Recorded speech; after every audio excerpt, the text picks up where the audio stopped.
with the Spurs foul. Should Miami go for the three right away? Just attack the basket. James catches, puts up the three. Won't go. Rebound Bosh. Back out to Allen. His three-pointer. Bang! Tie game with 5 seconds remaining.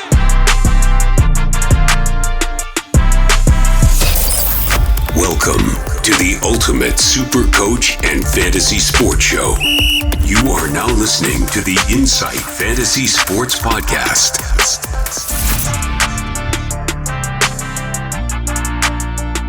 Boom shakalaka! Hello and welcome to another Insight NBA show here on the Insight Podcast Network.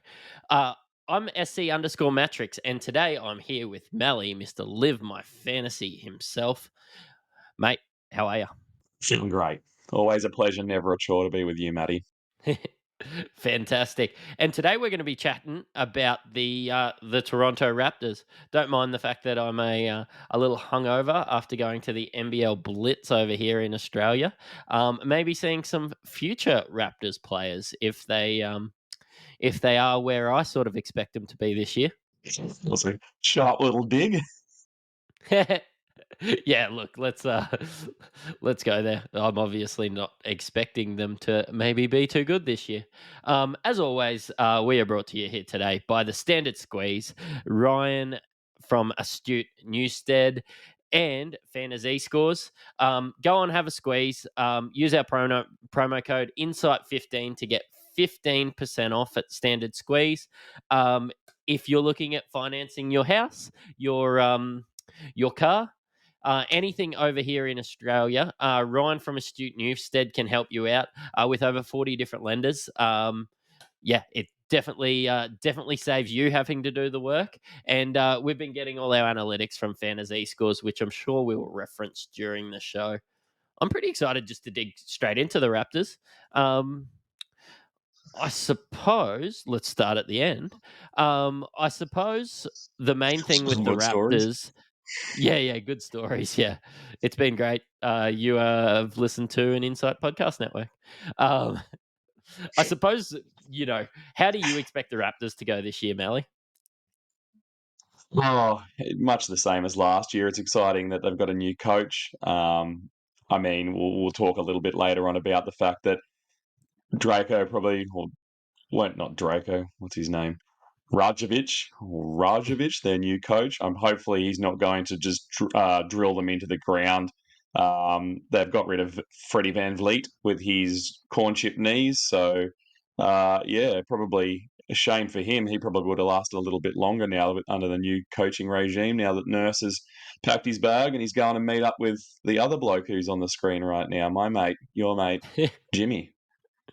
Yeah, I suppose I rated Nick Nurse, and he was good from a fantasy standpoint where he played your guys a lot, but he drove him into the ground basically until injury, and I found myself not really relying on Raptors towards the end of the year because I didn't really expect them to be playing come finals time. Yeah, they were great until they weren't, and that's exactly the situation with them. He just made a mess of them. But while they were on the court and playing high 30s minutes, it was a real treat for fantasy lovers. Do you want to talk about ins and outs? Let's talk about Dennis Schroder. So he's probably the biggest name on that list of a list that's fairly underwhelming. So we've got Dennis Schroder coming in, obviously of a massive FIBA basketball season, winning the MVP award. We can't really scoff at that too much. Grady Dick, a man whose name, that too. Grady Dick, a man whose name is fun to say, a 13th draft pick. I reckon he's going to get some minutes this year. Jalen McDaniels, probably in my top two McDaniels brothers. We've got Garrett Temple, surprised he's still playing in the league. Will Barton, he could be a clone of Garrett Temple for all I care. Marquise Noel, Mohamedou, I don't know how to pronounce his last name, Guy, and Javon Freeman Liberty, who that must be the best name since Meta World Peace, Javon Freeman Liberty. That's very impressive. So most of that list aren't going to be worth talking about. I think Jalen McDaniels, Grady Dick, and Dennis Schroder, the top three on that list, are going to get minutes and going to get time and going to be fantasy relevant. And then heading out, obviously, if you don't know about this, you probably shouldn't even be starting playing fantasy basketball at the moment. But Fred VanVleet is But, out. He's headed over or you could to. listen to us and become very good at fantasy basketball. So Yeah, true. Yeah, got to start somewhere. So Freddie's gone over to be the veteran presence in Houston. Joe Weiskamp, he's gone. Delano Banton, who kind of looked to me like a bit of a carbon copy of what's that rapper's name? This is a long list. I'm not going to give you many clues. One of the rappers, Ken Burch, you're we've so right. talked about another class, and one show, Hernan Gomez on the way out there too. So nothing terribly exciting. I guess the hole that's left by Fred VanVleet is the biggest point of conversation in these slides. Yeah, and look, I actually, if you look at my at my Google history, and don't panic, folks, it actually just says how old is Will Barton? Because I googled that while you were on, because it feels like he's been in the league for a long time. And actually, a couple years ago, I found him quite good in fantasy in some deeper formats. So maybe if there's some injuries, some blokes like Garrett Temple and Will Barton will get a run. But yeah, look, and we're gonna have a look at the team sheet again in a second. There's probably nobody that you will be considering really high in your drafts. So I suppose maybe we can help you find some sleepers. Yeah, definitely. There's a couple in here. Yeah. So heading into the team, look, you've got Dennis Schroder, OG Anunoby, Scottie Barnes, Pascal Siakam, and Jakob Poeltl came over last year as well. Um, Look, we're going to delve into the starting five on the next slide. But tell us about Gary Trent Jr. Well, I've given him an equal symbol there. I think his role basically stays pretty much the same. If he ends up being the sixth man, he's going to do a lot of damage from the bench. He can shoot. He can get steals. He was a steals leader a couple of seasons ago. Outside of that, he's not doing very much. 2.5 threes, that's not too bad. 4 feet 3 for his field goal percentage is pretty yucky. Free throws are pretty good, but rebounds and assists are nearly non-existent. And he doesn't even accidentally block a ball. He steals it, and that's the only Yeah, way he gets a ball out of the opposition's hands. But he's going to have plenty of the ball. If you look at the rest of the second unit, obviously besides Grady Dick, who might even end up working his way into the starting unit, Jalen McDaniels doesn't like to shoot. Chris Boucher, he does, but just doesn't get the opportunity. And Precious Achiuwa, no way. So it's just going to be the Gary Trent Jr. show, I'd say, in that second unit. yeah, and I think they're going to have to be forced to play some extra guys. Um, maybe you Will Bartons and that do get a run having a look at this roster. Yeah, there's a potential for it. Obviously, when we look at the Toronto Raptors of last year and we look at the way that Nurse ran his unit, he basically used 8 men. There was people in his roster that barely saw the light of day. So this year, Yep. we're expecting a much different setup. There's going to be people getting a run that weren't in the depths of the Raptors last year. After that, we've got Grady Dick. We don't know what to expect from. Well, we do know what to expect from him. He'll be raining A threes, meme. and and just doing other Christian white guy stuff. A little bit of defense. He's versatile. He can play a couple of positions. He's basically what the Raptors need. We're going to talk about him in a deep dive later on. Jalen McDaniels, I don't really know where his stats went, but they've disappeared. But he's known as a guy who can play some pretty solid defense. He might have trouble on a team that's still fairly forward and center heavy. He may get lost in amongst a sea of those minutes. We've got Chris Boucher. He's a person who, again, a few seasons ago, had a little upside. People started to get excited about what he could do. and he had some minutes there, and then Nurse kind of all but shut him down and just gave him laughable minutes. It says here only from last year that he was playing 20 minutes, and Precious Achua was playing 20 as well. Nothing serious coming out of either of those. Plenty of red, not a lot of green. Nothing to get too excited about in those two there. But Yeah, but I mean, I always I've given Dennis. You're going. I always liked Chris Boucher as a point per minute sort of guy. Like he does seem to do a lot quite often with limited opportunity. If they did decide to go to a little like they're obviously playing small ball, but if Jakob Pertl found himself injured or something like that, like I could see a world where Boucher does become like I can see a world where a fair few of these guys do become fantasy relevant. Like I can see the pathways there, especially when you're looking at 5 of your top 6 players playing over 30 minutes a night last season. Yeah, exactly. And to be fair, Chris Boucher is my second favourite sporting Boucher after Bobby Boucher. So yeah, he's always going to live in the shadow of his Adam Sandler cousin. Yep. But Yeah, yeah, I no. mean, the only other thing I want to say. Only other thing I want to say here is that I gave Dennis Schroder the plus symbol coming from playing a 6-man role last year. Obviously, he's going to get more touches. He's going to be on the court a lot more than he was last year.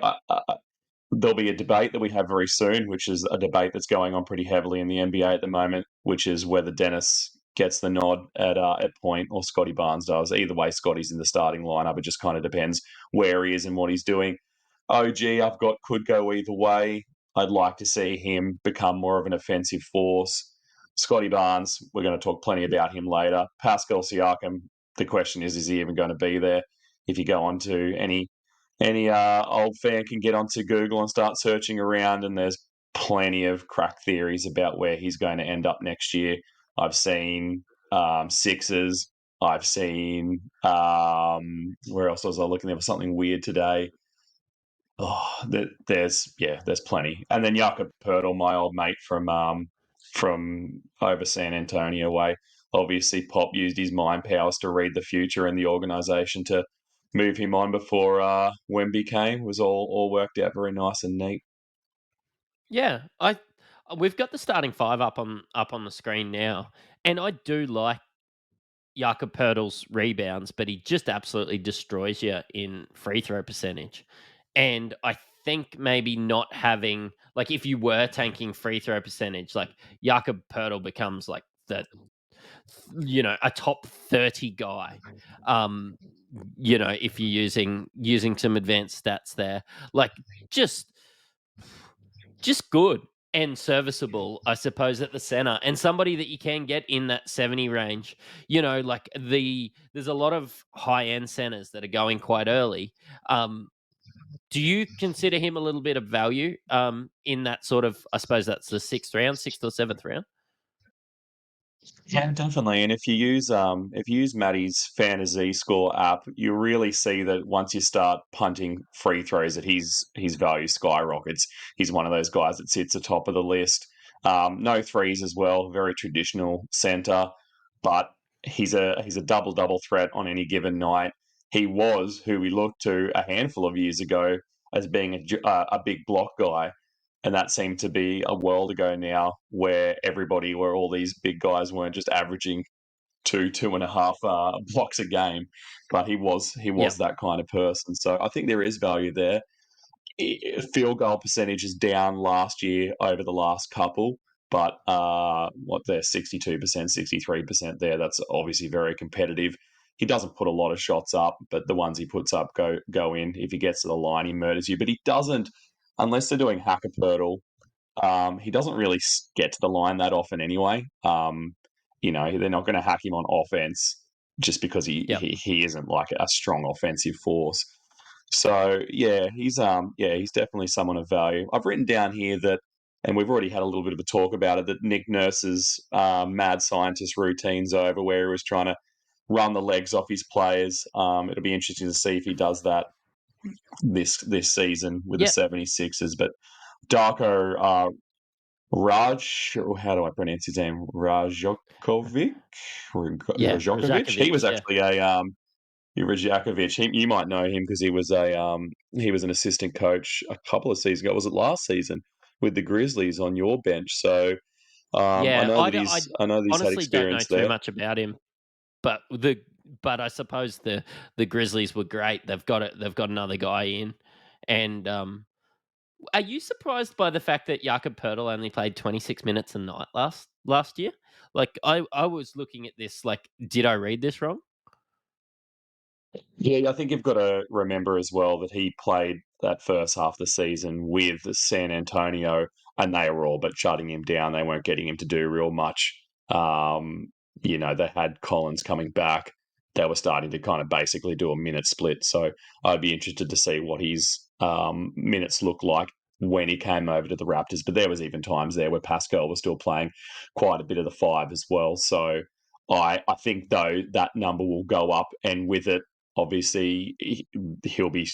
I'd say he's going to average double figures in the rebounds category. But you also look at this team; they're gigantic. Anyone can pull down a rebound on this team when your potential point guard is like 6'7", 6'8". Like Yeah. anybody's going to be able to grab a board on this team. How about OG?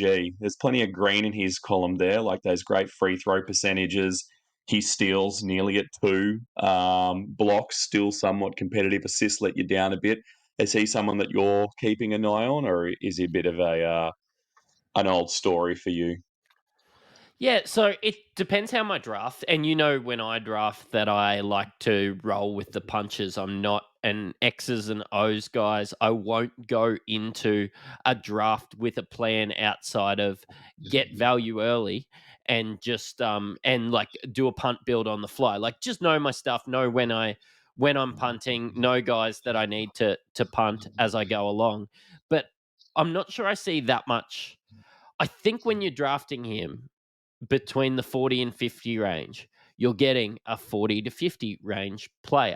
So if I do get really risky with my first couple picks, then yeah, OG Ananobi could, I suppose, steady the ship a little bit for me, because I do really like those steals. Like it's a category that's worth as much as assists or rebounds and everything in these leagues. Yeah, I just love that with those 1.9 a game, and I know what I'm gonna get with OG. I don't think that's gonna change. And how about if you look at that list, and obviously with Freddie Van Vliet gone there, where do you think his shots are going to go? Like, is it going to be spread evenly across the board? I don't think they can squeeze much more out of Pascal, who's on this list. You would assume becoming the number one offensive guy. Do you think that they just kind of flow into Barnes and he gets those shots? Like, what's going to happen? Because Freddie was in a situation last year where there was so much offensive pressure on him from coaching staff for him to get that ball and shoot it. And you saw what it absolutely destroyed and decimated his numbers. And his 3-point percentage was a mess for the first time in, well, since he really hit the scene, I guess, and became a household name. And then taking over the guard duties from Lowry. Any comment you've got I th on I the think gap that he leaves? I think it's gonna be a bit of a spread, but I also expect their minutes, all these guys' minutes to go down, maybe outside of Jakob Poeltl.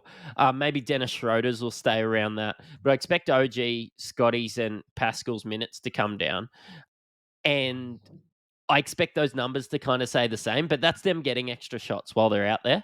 And then, these Bartons, these McDaniels, these Gaz Trent, like all these guys to get a bit more burn on the bench. But I do think having a look at their bench, offensive, unless like Grady Dick or someone turns into somebody brilliant, I do think that they're going to have to keep one of these guys on quite often with the bench, because I'm not seeing the bench depth there. I'm seeing them having to rely heavily on these five guys on the screen.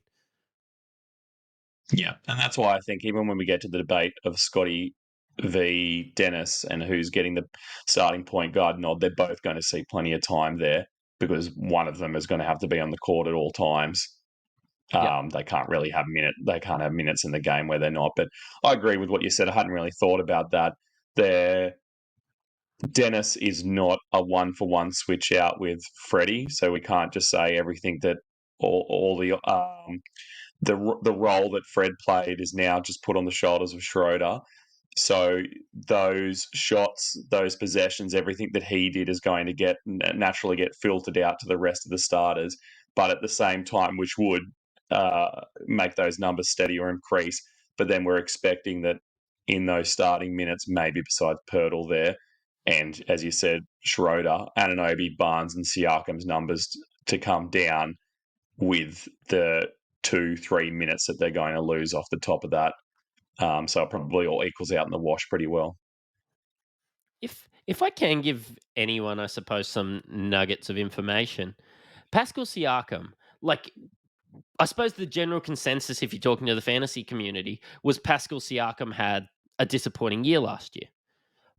But, this being rectified in today's ADPs, I think that you can get value for Pascal.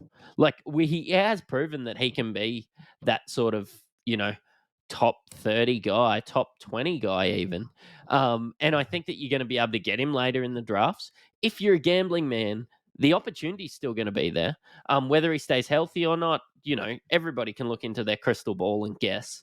But Pascal Siakam not playing that center role, I would expect as much this year. Maybe just it has another great year. Like that's nearly 8 rebounds, nearly 6 assists, like nearly 25 points per game. That's good. I mean, he lets you down on the defensive stats. The steals and blocks look a little bit sad. I'm going to talk about that a bit more in a couple of slides' time. But you're right. Like what he does is fairly impressive. No one's going to eat into his fantasy stats this year that you can see. Hopefully, the body holds up now that he's playing a few less minutes on the court. But yeah, like for someone who's going to get you 25 points a game, I don't know, that excites me. And yeah, I agree. You look at his ADP there at 27, and then his end of season rank at 51. You can see why people were disappointed to get your Yeah. second pick in the draft, potentially your third, and then have that happen. But you look at the rest of the list here, like we don't want to talk too much about Schroeder, but what's that? 15 spots of difference between ADP and end of season rank. OG, people will take him at 44, and he paid back 41. That's good. Barnes, people took him high, thinking, second year. There was a lot of hype around him, and I guess, again, there was disappointment. Him paying you back at an 82 rank of 82 from his ADP of 50. And then Pirtle, captain consistency over here. Yeah. People picked him up at 74, and they were stoked when they got him end of season rank at 73. So he paid out the big bucks there with his one jump up. But yeah, I All don't know. I'm saying is It's again much. if you've built your team right, like God doesn't give with two hands. You're getting say compare Pascal to OG, which is on the screen. Like you get an extra 8 points per game. If you're in a points league or if you're in a league where points are a bit more important, you're getting extra rebounds, heaps of extra rebounds, heaps of extra assists. And we're sort of, OG's probably going before Pascal at the moment in what I've sort of seen. Like if you've built it right and you're getting your steals, in different ways, the extra points are handy. And I think this is a team too. You're going to see just because of uh, the downfalls of the team in each player's individual weaknesses and strengths. If you get onto fantasy scores and have a play around it, you're going to really find the value that's hidden in here, and you're going to be able to, if you're doing a punt, punting a couple of categories. There's a few guys here whose names I think are going to move quite a bit up, further up that list. Yeah. Yeah, so worth playing with the tool. I know I've been on it, having a bit of a fool around and seeing what I can get out of it. I think for a team like this, there's a lot of value to be had Yeah. in punts. 100%. Here's one I know you're excited about: the Barnes versus Schroder. do you think you can see them coexisting, like, in a starting unit? Like, you said earlier, they probably need one of them needs to be handling the ball at any given time. Who do you think's gonna get the nod at point guard to start the season? I think I have a feeling it'll be Schroder. And I think a lot of the debates that you and I have had to have, even the ones I've had with Matty G when we get to a slide like this, is who's going to start and who's going to be on the bench. Barnes is in no risk of losing his starting job. It just depends whereabouts he plays on the court and what he does with the time that he's out there. Schroder, again, I don't think it changes the story, the narrative too much for him. If he comes off the bench as a six man, that's a position where traditionally he's done quite well. He likes being that guy who can come out and play his own type of basketball and be the star in the second unit. And if he gets a starter's nod, obviously, he's probably going to get more minutes out there. He's going to be surrounded by greater talent.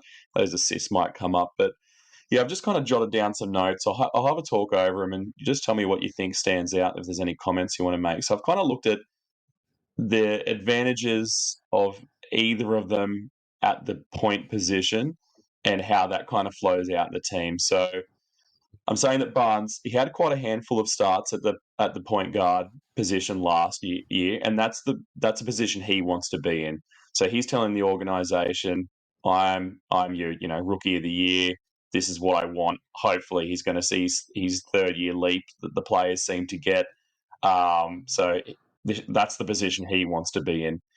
If he starts at point guard, I expect that Gary Trent Jr. moves into the shooting guard position, and then OG falls back to center forward. Talking about hockey positions, small forward, and then as I said there, Schroder plays six man where he's comfortable. They are a big starting five if you get Barnes in that Yep. one spot. Like, Who he's a big boy. If Barnes starts at point guard, who's the guy that comes on? It's Gaz, right? It has to be Gary. Like, there's like a big six with this team. There's no world where you see, somebody else coming in. Will Barton can handle the ball a little bit, but yeah, there's no world where you see anyone else except for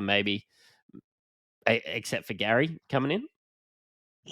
Well, I mean, probably not at the beginning, but I would say that's the role that they eventually want Mr. Dick to move into. So Yep. I'd say that he's eventually going to get that nod, whether it's in this season or not, depending how well he takes to the NBA. Yeah, we'll have to see. But he's the only other name that stands out to me besides Gary, and it won't be anyone besides Gary Trent Jr. for the early days of the season anyway. And then we'll obviously cover that in insight when we get to it as the season rolls out. I've got there as well that defenders are going to go under screens 100% of the time. Scottie can't hit a three. He doesn't take many threes. I think he was on 0.8 there, which is pretty dismal. And to skip a few of my points there, maybe that likens into someone like a Dre or a Simmons, someone who's not particularly hot with the three ball. They're all big point guards, essentially. I mean, I know Dre doesn't walk out as one, but that's the position he plays, and Simmons as well. He's going to get harassed. This is Scottie as he comes up the floor by those hound dogs, Beverly and what's the little Mexican fella's name from the Pelicans? Jose Alvarado. That's my boy. Yeah, so I think they might get under him a little bit there, and he might get stripped. He isn't Fred VanVleet. We saw his passes get a little bit less. You look a bit Mexican with that mustache. You do. Yeah, mate. Need a little sombrero as well. Hola, chicas. Yeah. I'll do a ancestry.com little test and see what happens. I don't know what's in this mongrel body of mine. And the last point I really make on that side is bully ball is going to be a real thing, isn't it? They're going to be able to pound in the paint, like the damage that they're going to be able to do when they just come up against these smaller teams. When they come up against a team like the Golden State Warriors, where they're Yep. where their team is tiny compared to these guys. I mean, there's a strengths and weaknesses conversation to have there, but they're obviously going to be able to bully their way in there. Before I go over and talk about the other side of the fence, anything that kind of comes to mind when you look at those points? Any points of conversation? Not really. It's funny that we're thinking this with the Raptors when the league has been going away from that sort of bully ball and everything like that. But yeah, you could definitely see them playing some, I suppose, some smaller lineups and really like it would be hard to shoot a three over Pascal, over OG, over Scottie Barnes. They are going to be fucking huge. Like, And if you get around them, you've still got to contest with. We just talked about the fact that Siakam's not a brilliant defender, nor is he a brilliant fantasy defender. But obviously, that's where the great white shark turtle likes to hang around in the paint, chomping bits out yep, of people. So, I don't think there's going to be any real place safe to take a shot from. But yeah. And I the mean, the then I Great go to White the other Hope. side here. I look, yeah, he's a big man. Yeah, we look at the other side here with Schroder starting at the point guard position. He's coming off his FIBA MVP. He was pretty unreal. Besides that, was that second last game where he was trash and hit like 3 of 30 or something like that for the rest of the competition. He was really impressive. And yeah, the general managers sitting back in Toronto, Canada, must have been rubbing their mitts together, going, "Here we go." Like I think back to, was it 2 seasons ago where he turned down what was his contract? He had this juicy contract and he said no, and then he ended up basically being picked up off the waivers and playing. Was it for Boston, if memory serves, at that time? Like, yeah, he kind of threw it all away. So that must have been pretty humbling for him. Yeah, But but yeah, they got good value at $12.5 million a year, didn't they?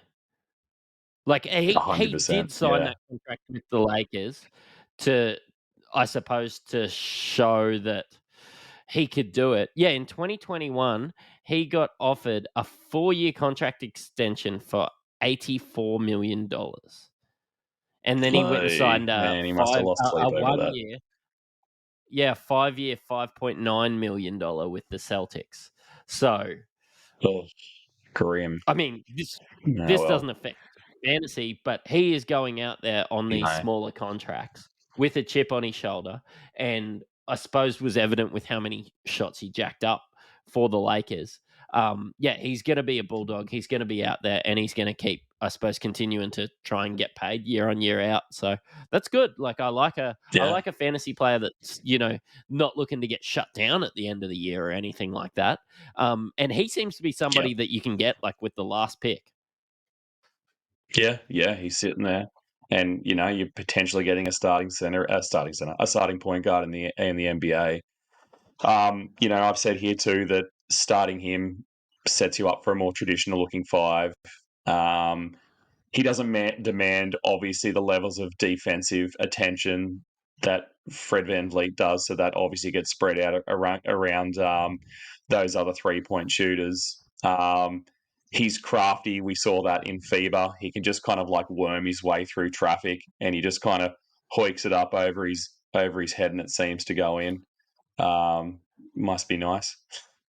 He obviously has a better 3 ball than his teammate in Barnes, because he can hit him. I don't think he's doing anything impressive. I think he was 1.3 or something No. like that. Yeah. I feel like in this scenario, with him starting at the 1, pushing OG back to the 3, that's a better situation for OG.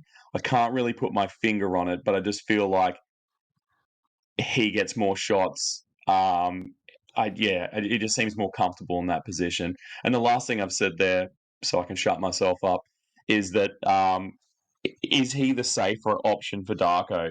Like, this is his first year as a head coach. I don't know how his industry works, but I know with mine, if your first year as the boss, you don't want to come out and do anything too radical. You just want to chill, scope it out, see what's going on. I've said there, like I said to you before, that he was assistant for a number of years. I think about 4 years with OKC, moving to the Suns, and last being an assistant coach behind your Grizzlies bench. Obviously, those are three teams who have a very traditional lineup, a traditional point Yep. guard. So that's what he's seen. It's hard to make predictions about what he's going to do. He could come out here and be like, "No way, I'm going to light the world on fire.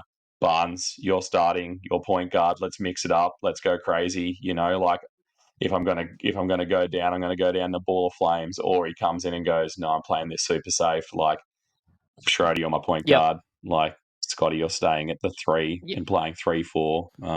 Yeah.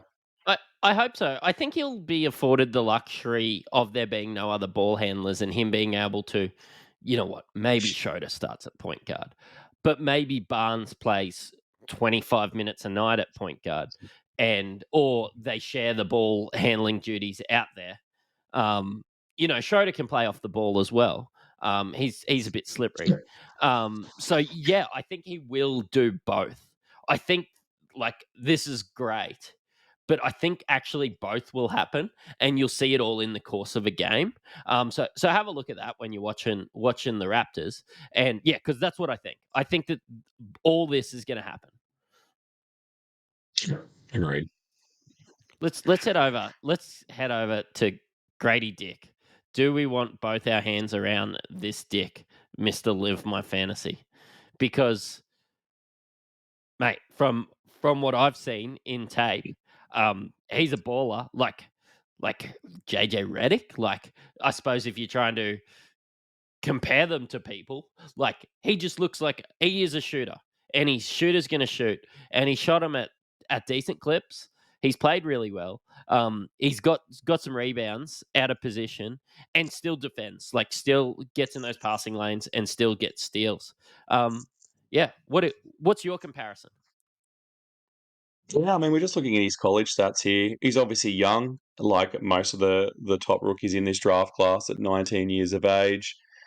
6'8" is exciting. Like there's his versatility.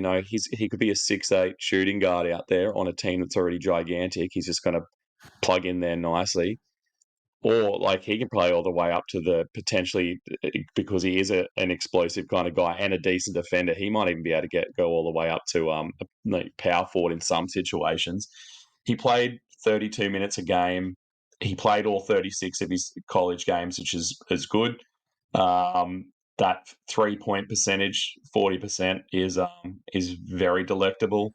If you're in a league where 3-point percentage is one of your categories, he's probably going to jump up the rankings a little bit there. 5.1 rebounds sits him in nicely with this team where everyone loves a rebound. No blocks, but I think that's probably expecting a little bit too much. But That's yeah, that's a thing of beauty. That is a thing of beauty. Best looking white guy to wear red sequin since Michael Jackson, in this humble fantasy observer's opinion. Yeah, and Yeah. I said there, he's a Christian white boy. He's going to come out and do Christian white boy things. He's going to shoot. He's going to run around. He's probably going to get harassed. He is relatively athletic for a white dude. So I saw a comparison between him and Gordon Hayward. Like, that felt about right Yep. to me. I don't know if it's just the hair cut is similar, but obviously this is Gordon Hayward when he was playing in Utah, not the Yep. guy whose body's falling apart now and in retirement in with the Hornets. But yeah, I think that's a reasonable comparison to make. I think as well, I mean, this harkens back to a couple of slides ago where you asked who besides Gary Trent is going to be a potential starter. And although I don't think it's going to happen in the first half of the season, I think there's a good chance that he moves into a position where he's getting plenty more minutes in the second half. Like, there's a pathway for him. Yeah, I like him. I think I just think opportunity's there. And I know I cut you off then, but I think that's where you're heading with it. I think opportunity is there for Grady Dick. So if you're in a dynasty league, or you're having a flyer and you're in a comp that goes 220 deep or 250 deep, You can add Grady Dick, can't you? Yeah. And if not, and if you're in a shallower league, if you're playing 12, 14, 16, he's just someone I'd keep my eye on. Just watch what he does. Watch if the opportunity comes. This is a different team because they've lost one of their top players. They've obviously got a new coach in. It's not obvious to us observers, fantasy and just NBA general observers, to see what is going to happen. So he'd be someone that I'd be you're not going to forget his name and you're not going to forget that red suit. It's just burnt into my retinas now. That So yeah, he's going to be in your that might memories. actually these sort of things might actually not help you pick him up off waivers because he might be on people's radar. But I don't think too many people are going to be watching Raptors games. I actually expect the Raptors to be bad this year. So let's move on a little bit. Malley's fantasy lens. Oh, it's a new segment. Take us through this, man. Yeah, I always like to see if something takes off. So, this is hot from the press of my draft board at the moment. I just wanted to throw it out there to see what you think, and obviously people can comment and say Okay. how they feel about the ordering that I have here. But just going in We'll go ordering through from each this. character, and we'll go through each one, and I'll give it a thumbs up or thumbs down. So go for it. All right. So I've got Pascal Siakam at 31. What do you reckon? Too high, too low? Where does he sit for you? I don't mind him at 31, but I think there's the opportunity to get him a little bit later in drafts, and that's where I'm more comfortable taking Pascal Siakam. So I am going to have him later in the drafts because I just don't see a world where I do draft him at 31. I like him. I was just raving about him before, but I like him in and around that same range as OG.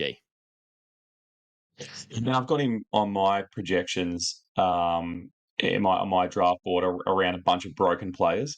I've got LeBron there at that same kind of position. I've got Kawhi there at that same sort of position. So he's kind of he isn't as big as those names, and if they can play decent basketball outside of age and injury, I think they're going to wipe the floor with a guy like this. But for opportunity and just for consistency and role, I think that he's definitely someone who should be considered at that range. I agree. I've looked at the mock drafts I've done. No one's really taken him around there, which gives me confidence that if I saw that he fit my team perfectly, I could wait around and see if he's still there. He's not going to be someone you cry about if you don't get. Yep. Take us to the shooting guard position.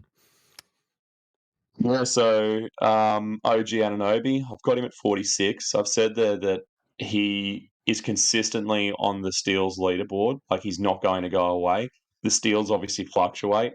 He could be all the way down to 1.4, 1.5. He could go all the way back up to comfortably in the twos at 2.2, 2.3. But there, I said on the downside, obviously his ranking is really heavily tied to those threes and his steals. So if they're impacted by his change of role, 46 may end up being laughable in the worst type of way. But I think around that 50 mark, he's someone that I'm going to consider. He is quite consistent. What do you reckon? Higher or lower? Look, I've got him in and around the same. I'm just having a look at mine. I've got him in and around the same spot, but I don't love it. Like I just think I'll be chasing a little bit more upside. But when you have a look at other guys going around that area, like your Brandon Ingrams, I think Walker Kessler in the 40s is absolutely bonkers. And then you have a look at like your DeMars and your Jamal Murray's. Look, I really don't mind it. I just wonder if like somebody like him or Jordan Poole's on the board at 50. I think I might chase that upside a little bit more. That's and I don't want to be sounding negative on these because I actually really like OG and I like him as a safety blanket, and I think we're going to get what we get with OG. But yeah, I just wonder if I would chase some more upside because I don't see stats going up this year. Yeah, no, I don't think so either. And then at 10 positions later, at 56 spot, I've got Scottie Barnes. He is going to get that third year kind of progression. He's going to continue to grow in his game from his rookie season and his sophomore season. Again, there I've said, and I was really quite surprised because isn't someone I've ever had. I mean, he's only played a couple of years in the league, but he isn't someone I've had or even tried to chase on my fantasy team. But to have someone who's really quite a stat stuffer, like he obviously struggles with the threes, but the rebounds, the assists, having around that 1 mark for blocks and for steals is kind of impressive. But again, I put him down there, and I'd say you're going to probably echo my comments here.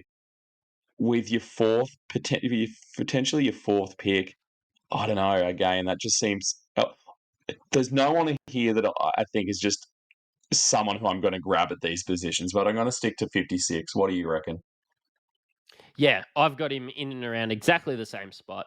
I think that he gives you a little bit of everything. I think that there's growth for the assists in this world this year without Fred VanVleet and the ball handling duties being up in the air a little bit. Yeah, I really like Scottie Barnes, and I like him around that range. If you have a look at other guys that you have around that range, like, do you think?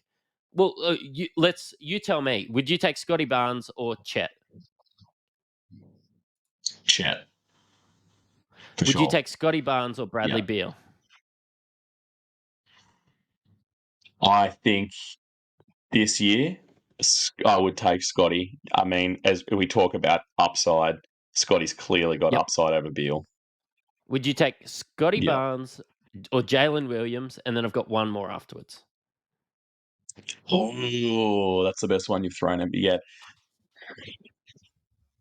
I really like Jay Will, but I'm nervous to see if he can back up what he did in the second half of the season. So I think I will take Scottie. So there you go. Would you take Scottie Barnes or Tyrese Maxey? Then I'm out. All right. Do I get to have the hindsight of knowing if Harden stays there or not, or is this just Nope. if you ask me Nope. today? This is the draft happening today. Scottie. But again, if you let me look into the future and I know Harden's not there, I'd go Maxey. Yeah, cool. I like that. You've just given me a bit more confidence in your feeling with Scottie Barnes there. So yeah. Maybe I've talked myself into it, but we'll see. Let's head into Jakob at 76. You don't think that's a little low for Jakob? Again, he's not someone in all the mock drafts that I've been doing that I've really been picking up. I seem to be walking into punt block situations pretty often, and so he just goes straight off the board. I don't think as well at 76. I'd be very happy to pass him by and wait till maybe that 80 to 100 mark. I can pick up Wendell Carter Jr. I can pick up your mate Yusuf Nurkic. There's still other. Yep. I can pick up Jalen. There's other people I can pick up in that range that I think I'd be just quite happy to let him go. But I think he gives you 76 rank value, especially if you're doing a punt. So I'm going to commit to that as well. I think I rate it. I think you're getting as advertised. Again, looking to steady the ship in your draft. You've got some risky picks. You know what you're going to get. You know you're going to get awful free throw percentage. You're going to get no threes. But I could see his blocks go up this one. Dennis Schroder stocks have to be going up after, I suppose, a tremendous. He's the world champion. Let's be honest. But he is.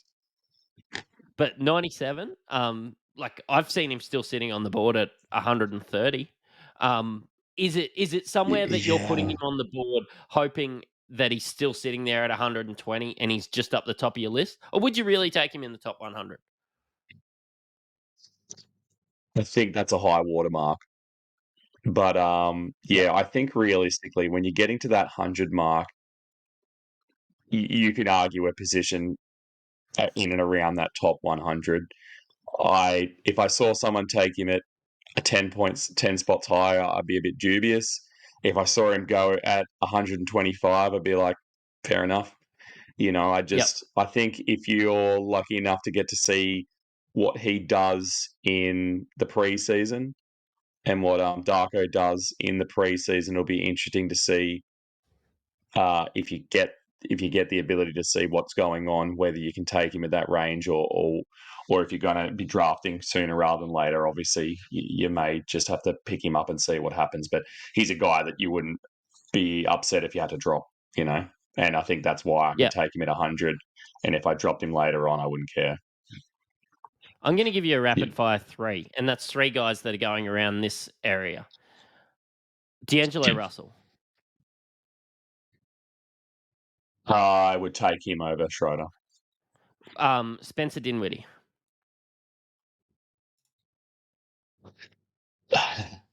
I would take Schroder before I take Dinwiddie. I'm buying into Simmons hyping himself up. Yep.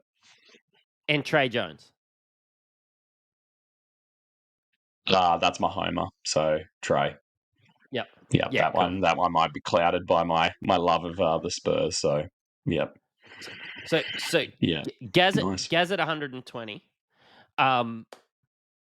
Mate, is it just the steals? Because I don't see that much offensive upside in him. I think so. I think if I'd say anywhere past 100, you're not going to get 1.6 steals out of somebody. Maybe beside,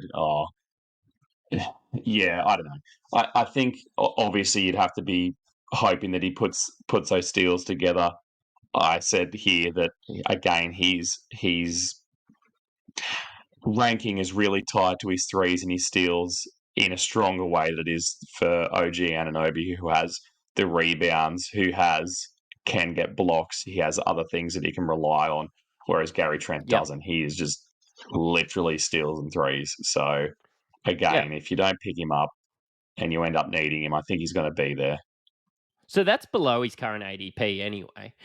So I've found myself if I need steals, he is a guy that I would look for, but he just seems to be going before I'm willing to take this I suppose off season. Look, it is inflated and his steals can change.